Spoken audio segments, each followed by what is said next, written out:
Sa kanyang pagbabalik sa PBA, hindi napigilan si Robert Bolick at pinamunuan ng NLEX sa impresibong simula sa Philippine Cup. Ang pinakahuling nagawa niya ay ang career high na 46 points sa dominanteng panalo laban sa Converge.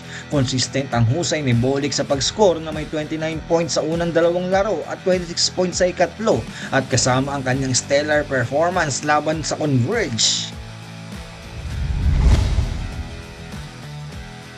Nasungkit ng TNT Tropang Giga ang makitid na tagumpay laban sa Terra Firma na pinasigla ng kakaibang performance ni Henry Galinato sa kabila ng mga nawawalang pangunahing manlalaro na naig ang katatagan ng TNT.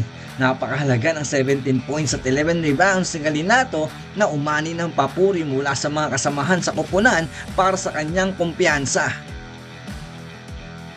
I-comment mo ang iyong mga saloobin at i-follow ang Sports Plus PH para always updated ka.